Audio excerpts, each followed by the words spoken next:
সিরাতে রাসূল সাল্লাল্লাহু আলাইহি ওয়াসাল্লাম তৃতীয় পর্ব। তারিক আল মুহারিবি বলেন, আমি রাসূলুল্লাহ সাল্লাল্লাহু আলাইহি ওয়াসাল্লামকে জুল মাজাজ বাজারে বলতে শুনেছি।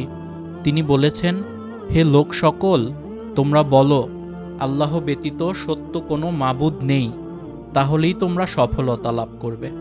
তখন এক ব্যক্তি তার অনুসরণ করছিল এবং রাসূলুল্লাহ সাল্লাল্লাহু আলাইহি ওয়াসাল্লামের দিকে পাথর নিক্ষেপ করছিল। সে রাসূলুল্লাহ সাল্লাল্লাহু আলাইহি ওয়াসাল্লামের দু গোড়ালি রক্তাক্ত করে দিয়েছিল এবং বলছিল, হে লোক সকল, তোমরা তার অনুসরণ করবে না, নিশ্চয়ই সে মিথ্যুক। তখন আমি বললাম, যে ব্যক্তি রাসূলুল্লাহ সাল্লাল্লাহু আলাইহি ওয়াসাল্লামের পিছনে ঘুরছে এবং তাকে পাথর নিক্ষেপ করছে, সে কে? লোকজন বলল, তিনি তার চাচা আবুল আহাব। রাসূলুল্লাহ সাল্লাল্লাহু আলাইহি ওয়াসাল্লাম হজ যাত্রীদের তাঁবুতে তাঁবুতে দাওয়াত এবং কুরাইশদের অপপ্রচারের ফলাফল হল, হজ পালন শেষে হাজিগণ নিজ এলাকা ও গৃহে প্রত্যাবর্তন করার আগে রাসূলুল্লাহ সাল্লাল্লাহু আলাইহি ওয়াসাল্লাম সম্পর্কে ভালোভাবে অবগত হয়ে প্রত্যাবর্তন করলেন। তারা এটা অবগত হলেন যে রাসূলুল্লাহ সাল্লাল্লাহু আলাইহি ওয়াসাল্লাম নবুয়াত দাবি করছেন। হজ যাত্রীদের মাধ্যমে সুদূর ইয়াসরিবের কিতাবধারী ইয়াহুদি খ্রিস্টানদের কানেও নবী করিম সাল্লাল্লাহু আলাইহি ওয়াসাল্লামের রিসালাতের খবর পৌঁছে গেল। এতে তারা বুঝে নিল যে তাওরাত ইনজিলের ভবিষ্যৎবাণী অনুযায়ী শেষ নবী রাসূলুল্লাহ সাল্লাল্লাহু আলাইহি ওয়াসাল্লামের আগমন ঘটেছে। এভাবে হজ যাত্রীদের মাধ্যমেই নবী করিম সাল্লাল্লাহু আলাইহি ওয়াসাল্লামের নবুয়াত এবং ইসলামের দাওয়াত সমগ্র আরব জাহানে পৌঁছে গেল এবং বিস্তার লাভ করল। রাসূলুল্লাহ সাল্লাল্লাহু আলাইহি ওয়াসাল্লামের উপর নানামুখী অত্যাচার।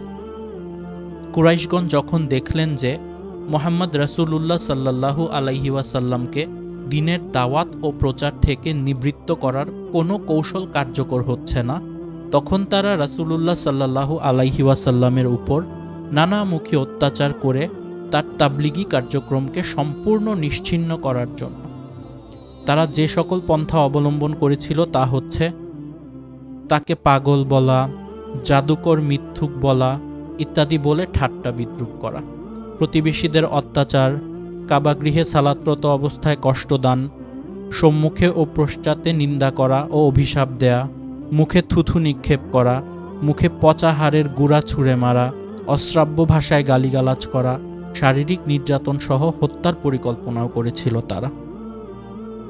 মুসলিমদের উপর অন্যায় অত্যাচার ও পাশবিক আচরণ। রাসূলুল্লাহ সাল্লাল্লাহু আলাইহি ওয়াসাল্লামের উপর নানামুখী অত্যাচার করার পাশাপাশি তারা মুসলিমদের শাস্তি প্রদান ও তাদেরকে ইসলাম থেকে ফিরিয়ে আনার সিদ্ধান্ত গ্রহণ করল। সিদ্ধান্ত অনুযায়ী প্রত্যেক গোত্রপতি তার গোত্রের ইসলাম গ্রহণকারীদের শাস্তি প্রদান করা শুরু করল। অধিকন্তু ঈমান আনয়নকারী দাস দাসীদের উপর তারা অতিরিক্ত কাজের বোঝা চাপিয়ে দিল। তাদের উপর তারা চড়াও হলো। দরিদ্রদের উপর অত্যাচারের স্টিম রোলার চালানো শুরু করল।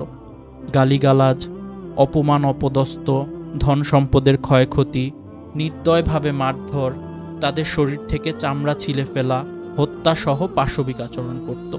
যেমন উসমান বিন আফফান রাজিয়াল্লাহু আনহু এর চাচা তাকে খেজুর পাতার চাটাইয়ের মধ্যে জড়িয়ে রেখে নিচ থেকে আগুন লাগিয়ে ধোঁয়া দিত। মুসআব বিন উমায়ের রাজিয়াল্লাহু আনহু এর মা মুসআবের খাবার বন্ধ করে দিল, তাকে বাড়ি থেকে বের করে দিল। মুসআব স্বাচ্ছন্দ্যময় আরাম আয়েশ এবং সুখী জীবনযাপন করত, কিন্তু ইসলাম গ্রহণের পর কঠিন সমস্যার সম্মুখীন হয়েছিলেন যে সর্পের গাত্র থেকে খুলে পড়া খোলসের মতো তার শরীরের চামড়া খুলে খুলে পড়ত। বনু মাখজুমের কৃতদাস ইয়াসির রাজিয়াল্লাহু আনহু এর পরিবারকে দুপুরবেলা প্রখর রৌদ্র তাপে মরুভূমির বালুকা রাশি এবং কঙ্কর রাশি যখন আগুনের মতো উত্তপ্ত থাকত, সেই উত্তপ্ত বালি এবং কঙ্করের উপর শুইয়ে দিয়ে শাস্তি দিত। একদিন তাদেরকে শাস্তি দেয়া অবস্থায় রাসূলুল্লাহ সাল্লাল্লাহু আলাইহি ওয়াসাল্লাম সেই পথ দিয়ে যাচ্ছিলেন। তাদেরকে লক্ষ্য করে বললেন, হে ইয়াসিরের বংশধর, ধৈর্য ধারণ করো, তোমাদের স্থান জান্নাতে। ইয়াসির রাজিয়াল্লাহু আনহু এর উপর কঠিন নির্যাতন চলার কারণে সে মৃত্যুবরণ করেন। পাষণ্ড আবু জাহল ইয়াসিরের স্ত্রী সুমাইয়া রাজিয়াল্লাহু আনহা এর নারী অঙ্গে বর্ষাবিদ্ধ করে হত্যা করে। তিনি মহিলাদের মধ্যে প্রথম শহীদ। আম্মার রাজিয়াল্লাহু আনহুকে উত্তপ্ত বালি ও কঙ্করের উপর শুইয়ে পাথর চাপা দিয়ে পানিতে ডুবিয়ে নির্যাতন করা হয়। উমাইয়া বিন খালাফের দাস বেলাল রাজিয়াল্লাহু আনহুকে গলায় দড়ি দিয়ে বেঁধে ছেলেদের হাতে ধরিয়ে দেয়া হতো। ছেলেরা গলার দড়ি ধরে রাস্তাঘাটে টেনে হিচড়ে নিয়ে বেড়াত। হাত পা বেঁধে প্রহার করা, প্রখর রৌদ্রে বসে রাখা, ক্ষুধার্ত ও পিপাসার্ত রাখা এবং দুপুরবেলা উত্তপ্ত বালির উপর শুইয়ে দিয়ে বুকের উপর পাথর চাপা দিয়ে শাস্তি দেয়া হতো। বনু আব্বাস গোত্রের দাস আবু ফুকাইহা রাজিয়াল্লাহু আনহুকে লোহার শিকলে বেঁধে শরীর হতে কাপড় খুলে কঙ্করময় পথ ও প্রান্তরে টেনে নিয়ে বেড়াত। পায়ে রশি দিয়ে বেঁধে উত্তপ্ত মরু ময়দানে গলায় ফাঁস লাগানো হতো। পিঠের উপর ভারী পাথর চাপা দিত। এভাবে শাস্তি দেওয়ার ফলে তিনি জ্ঞান হারিয়ে ফেলতেন। আবু বক্কর রাজিয়াল্লাহু আনহু বেলাল ও আবু ফুকাইহাহকে ক্রয় করে মুক্ত করে দেন। আলহামদুলিল্লাহ। খুজাআহ গোত্রের উম্মু আনমারের দাস খাব্বাব বিন আরাত রাজিয়াল্লাহু আনহুকে আগুন দিয়ে শাস্তি দেয়া হতো। উত্তপ্ত লোহা দিয়ে তার পিঠ ও মাথায় সেক দেয়া হতো। কখনো চুল ধরে টানাটানি, কখনো গ্রীবা ধরে মুচড়ে দিত। তাকে কাঠের জ্বলন্ত অঙ্গারের উপর শুইয়ে দিয়ে তার বুকের উপর পাথর চাপা দিয়ে শাস্তি প্রদান করা হতো। এতে তার পৃষ্ঠদেশ পুড়ে গিয়ে ধবল কোষ্ঠের মতো সাদা হয়ে গিয়েছিল। রুমি কৃতদাসী জিন্নিরাহ রাজিয়াল্লাহু আনহাকে চোখে আঘাত করে অন্ধ করে দেয়া হয়েছিল। চোখ অন্ধ করে দেওয়ার পর তাকে বলা হলো, তোমাকে লেগেছে কি? উত্তরে জিন্নিরাহ বলেন, আল্লাহর কসম, আমাকে লাত ও উজজার আসর লাগেনি, বরং এটা আল্লাহর একটা অনুগ্রহ এবং তার ইচ্ছায় তা ভালো হয়ে যাবে। অতঃপর একদিন সকালে দেখা গেল যে আল্লাহ তাআলা তার চক্ষু ভালো করে দিয়েছেন। মুশরিকরা এভাবেই মুসলিমদেরকে পাশবিক নির্যাতন করত। যখন কারো মুসলিম হওয়ার সংবাদ পেত তখন তাদের কষ্ট দেওয়ার জন্য উদ্ধত ও বদ্ধপরিকর হতো। আবু তালিবের নিকট কুরাইশগণ। রাসূলুল্লাহ সাল্লাল্লাহু আলাইহি ওয়াসাল্লামের উপর নানামুখী অত্যাচার করার পরও যখন তিনি তাওহীদের দাওয়াত থেকে নিবৃত্ত না হলেন, তখন কুরাইশগণ আবু তালিবের সমীপে উপস্থিত হলেন।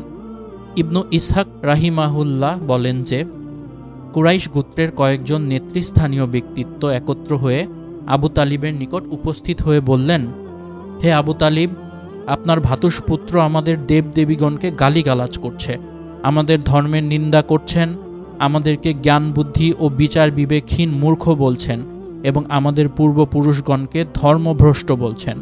অতএব হয় আপনি তাকে এ জাতীয় কাজকর্ম থেকে বিরত রাখুন, নতবা আমাদের এবং তার মধ্য থেকে আপনি দূরে সরে যান, কারণ আপনিও আমাদের মতোই তার বক্তব্য মতে ভিন্ন ধর্মের অনুসারী। তার ব্যাপারে আমরাই আপনার জন্য যথেষ্ট হব। আবু তালিব অত্যন্ত ঠান্ডা মেজাজে তাদের বুঝিয়ে সুঝিয়ে বিদায় করলেন। রাসূলুল্লাহ সাল্লাল্লাহু আলাইহি ওয়াসাল্লাম তার প্রচার কাজ অব্যাহত রাখলেন। কুরাইশগণ ক্রোধ ও গরম মেজাজ নিয়ে আবু তালিবের নিকট পুনরায় আগমন করলেন এবং বললেন, হে আবু তালিব, আপনি আমাদের মাঝে মান মর্যাদার অধিকারী একজন বয়স্ক ব্যক্তি। আমরা ইতপূর্বে বলেছিলাম যে আপনার ভ্রাতুষ্পুত্রকে আমাদের ধর্ম সম্পর্কে নিন্দাবাদ করা থেকে বিরত রাখুন, কিন্তু আপনি তা করেন নাই। আপনি মনে রাখবেন, আমরা এটা কিছুতেই বরদাস্ত করতে পারছি না যে আমাদের পিতা, পিতামহ এবং পূর্বপুরুষদের গালিগালাজ করা হোক, আমাদের বিবেককে নির্বুদ্ধিতা বলে আখ্যায়িত করা হোক এবং আমাদের দেবদেবীদের নিন্দা করা হোক। আমরা আবারও আপনাকে অনুরোধ করছি, হয় আপনি তাকে সেসব থেকে নিবৃত্ত রাখুন, নচেত আমাদের দুদলের মধ্যে একদল ধ্বংস না হওয়া পর্যন্ত যুদ্ধ বিগ্রহ চলতেই থাকবে। ব্যক্তিগত ও সমষ্টিগতভাবে আবু তালিব এতটাই মর্যাদাবান ও প্রভাবশালী ছিলেন যে তার কথা অমান্য করা বা তার গৃহীত সিদ্ধান্তে হস্তক্ষেপ করার দুঃসাহসিকতা কারোরই ছিল না। কিন্তু কুরাইশরা সেটাও ছাড়িয়ে তার সাথে কঠোর বাক্য বিনিময় করল। তাদের আস্ফালনে আবু তালিব অত্যন্ত বিচলিত হয়ে পড়লেন। কুরাইশদের অবস্থানটা ভাতিজাকে বুঝিয়ে তাকে লক্ষ্য করে বললেন, বাবা, একটু বিচার বিবেচনা করে কাজ করো। যে ভার বহন করার শক্তি আমার নেই, সে ভার আমার উপর চাপিয়ে দিও না। আশ্রয়দাতার এমন নৈরাশ্য মনোভাবে রাসূলুল্লাহ সাল্লাল্লাহু আলাইহি ওয়াসাল্লাম ভগ্ন হৃদয়ে নিদারুণ সংকটে পতিত হওয়ায় দুশ্চিন্তায় পড়লেন। এরপরও মহান আল্লাহর প্রতি অবিচল আস্থা রেখে চাচাকে বললেন, চাচা যান, আল্লাহর শপথ, যদি এরা আমার ডান হাতে সূর্য এবং বাম হাতে চাঁদ এনে দেয়, তবুও ওহির এ দাওয়াত থেকে এক মুহূর্তের জন্যও আমি বিচ্যুত হব না। এ মহামহিম কার্যে হয় আল্লাহ আমাকে জয়যুক্ত করবেন, না হয় আমি ধ্বংস হয়ে যাব, কিন্তু চাচা যান, আমি এ কাজ থেকে কখনোই বিচ্যুত হব না।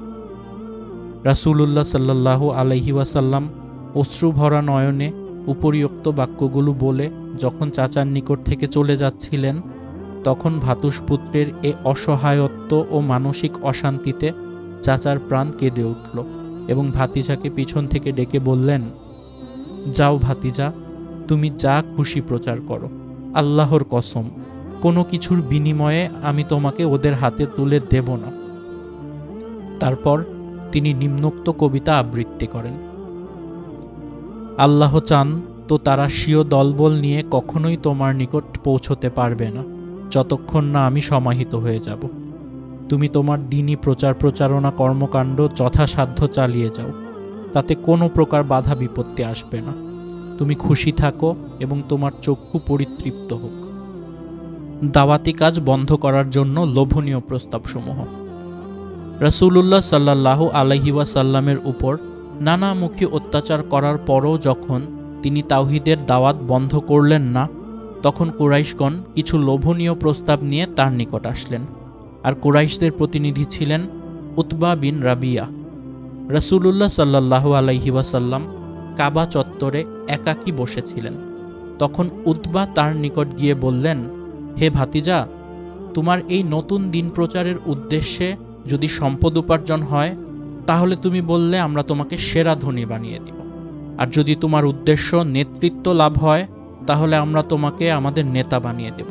আর যদি আরবদের বাদশাহ হতে চাও, তাহলে আমরা তোমাকে বাদশাহ বানিয়ে দেব।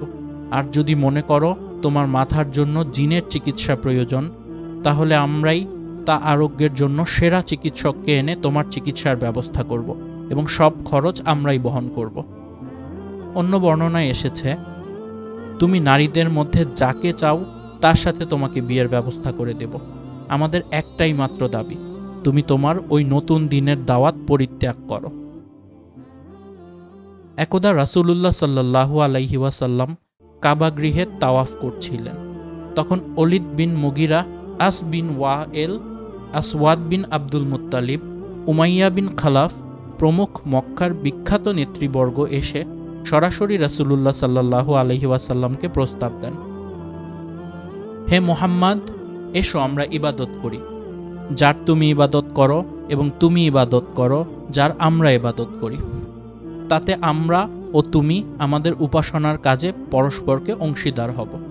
যদি দেখা যায় যে তোমার মাবুদ আমাদের মাবুদের চেয়ে উত্তম, তাহলে আমরা তার থেকে উত্তমটুকু গ্রহণ করব। আর যদি দেখা যায় যে আমাদের মাবুদ তোমাদের মাবুদ থেকে উত্তম, তাহলে তুমি তার থেকে উত্তমটুকু গ্রহণ করবে। তখন মহান আল্লাহ সূরা আল কাফিরুন অবতীর্ণ করেন, যাতে কাফেরদের সাথে পুরোপুরি বিচ্ছিন্নতা ঘোষণা করা হয়। রাসূলুল্লাহ সাল্লাল্লাহু আলাইহি ওয়াসাল্লামের সাথে বিভিন্নমুখী শত্রুতা।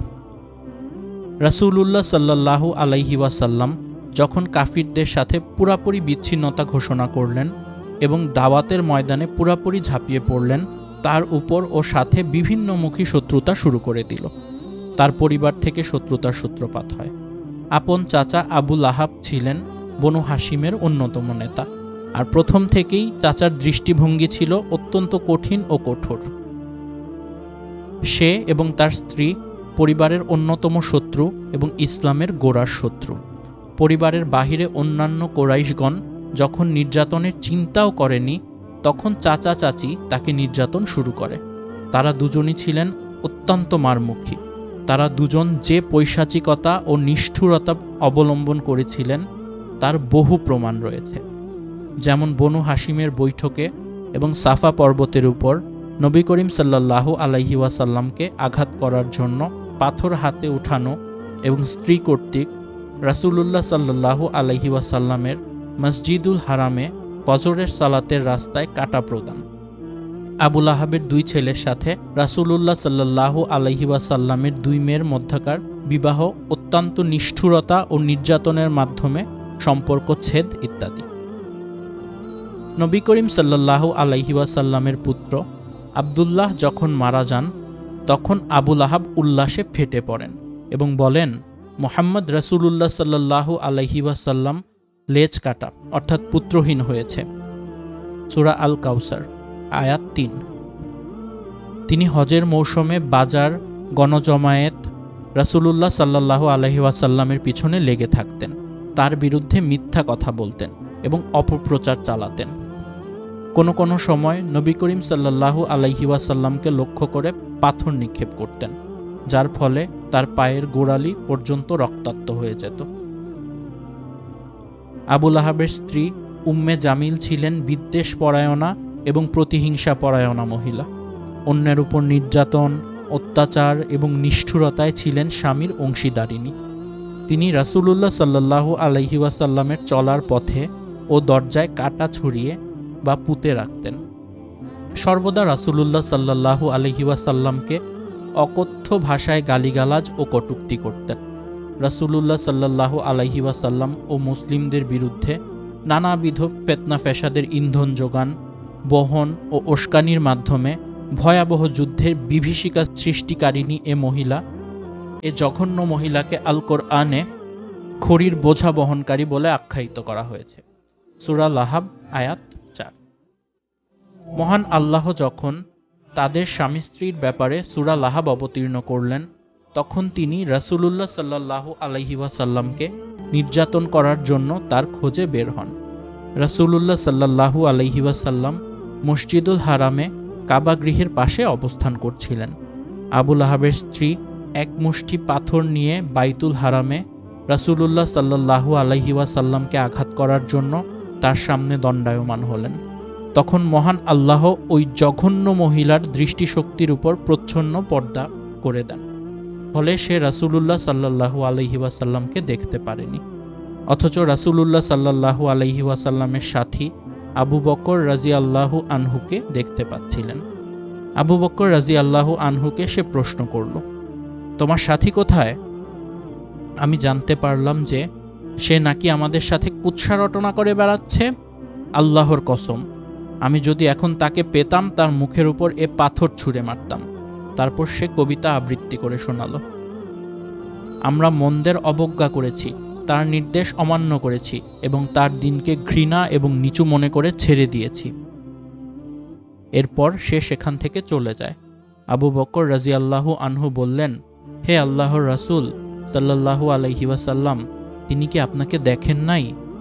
রাসূলুল্লাহ সাল্লাল্লাহু আলাইহি ওয়াসাল্লাম বললেন, না, সে আমাকে দেখতে পায়নি। আল্লাহ আমার থেকে তার দর্শন শক্তির উপর প্রচ্ছন্ন পর্দা করে দিয়েছিলেন। রাসূলুল্লাহ সাল্লাল্লাহু আলাইহি ওয়াসাল্লামের প্রতিবেশী আবু লাহাব, হাকাম বিন আবিল, আজ বিন উমাইয়া, উকবা বিন আবি মুআইত, আদি বিন হামরা, সাকাহদি, ইবনুল আজদা হুজালি সহ অন্যান্যরা সর্বদা তার উপর নির্যাতন করতেন। তিনি যখন সালাতে দাঁড়াতেন তখন ছাগলের নাড়ি ভুঁড়ি ও মলমূত্র এমনভাবে লক্ষ্য করে নিক্ষেপ করা হতো যে তা গিয়ে তার উপর পড়ত।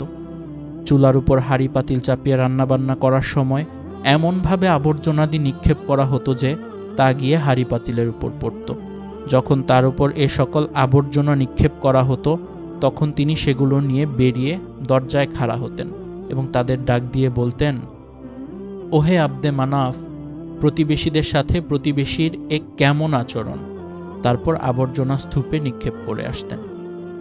প্রতিবেশী উকবা বিন আবি মুআইত ছিলেন দুষ্ট প্রকৃতির এবং প্রতিহিংসা পরায়ণ। তিনি রাসূলুল্লাহ সাল্লাল্লাহু আলাইহি ওয়াসাল্লামের উপর অমানবিক নির্যাতন করেছিলেন। হাদিসে বর্ণিত হয়েছে, আব্দুল্লাহ ইবনু মাসউদ রাজিয়াল্লাহু আনহুমা বলেন, রাসূলুল্লাহ সাল্লাল্লাহু আলাইহি ওয়াসাল্লাম কাবা ঘরের নিকটে সালাত পড়ছিলেন। এই সময় কুরাইশদের একদল লোক সেখানে বসা ছিল। তখন তাদের মধ্যে একজন বলল, তোমাদের মধ্যে এমন কে আছো যে অমুক গোত্রের উটের গোবর, রক্ত এবং নাড়িভুড়ি নিয়ে কিছুক্ষণ অপেক্ষা করবে? অতঃপর এই ব্যক্তি অর্থাৎ মুহাম্মদ রাসূলুল্লাহ সাল্লাল্লাহু আলাইহি ওয়াসাল্লামের দিকে ইঙ্গিত করে বলল, যখন সিজদায় যাবে তখন এগুলো তার দু কাঁধের মাঝখানে রেখে দিবে। অতঃপর তাদের মধ্যে হতে সর্বাপেক্ষা হতভাগ্য ব্যক্তি উঠে গেল। রাসূলুল্লাহ সাল্লাল্লাহু আলাইহি ওয়াসাল্লাম যখন সিজদায় গেলেন তখন সে তার দু কাঁধের মাঝখানে রেখে দিল। এমতাবস্থায় নবী করিম সাল্লাল্লাহু আলাইহি ওয়াসাল্লাম সিজদায় ছিলেন। তারা খুব হাসাহাসি করতে লাগলো, এমনকি হাসতে হাসতে একজন আরেকজনের উপর ঝুঁকে পড়ল।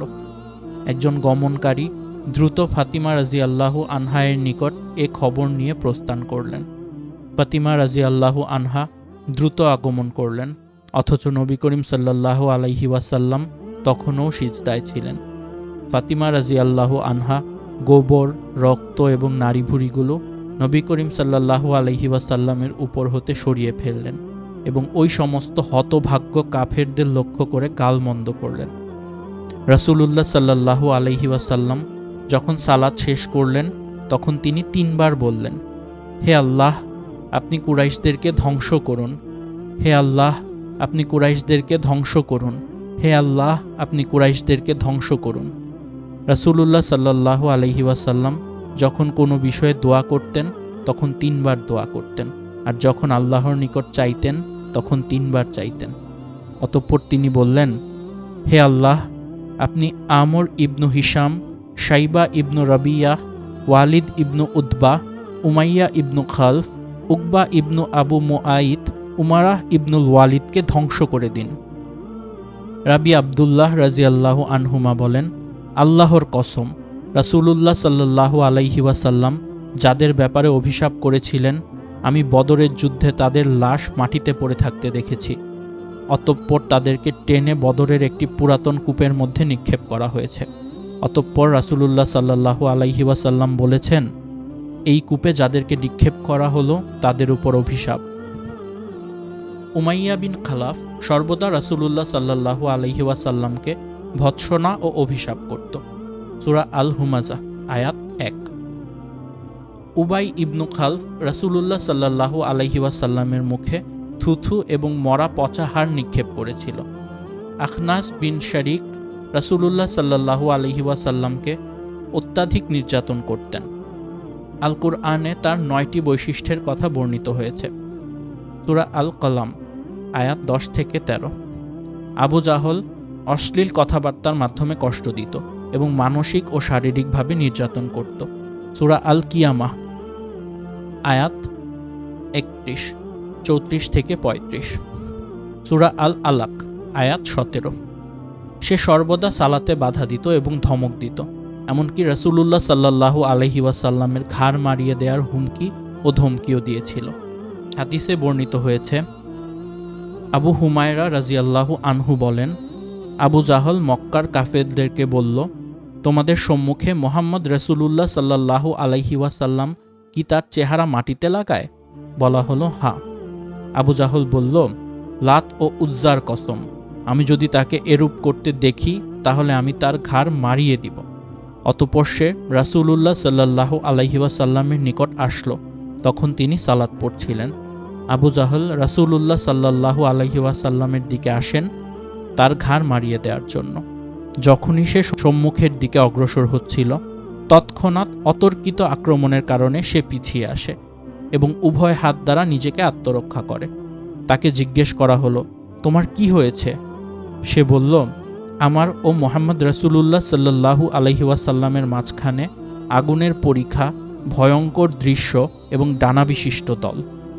রাসূলুল্লাহ সাল্লাল্লাহু আলাইহি ওয়াসাল্লাম বলেছেন, আবু জাহল যদি আমার নিকটবর্তী হতো তাহলে অবশ্যই ফেরেশতাগণ তার এক এক অঙ্গ কেড়ে নিত।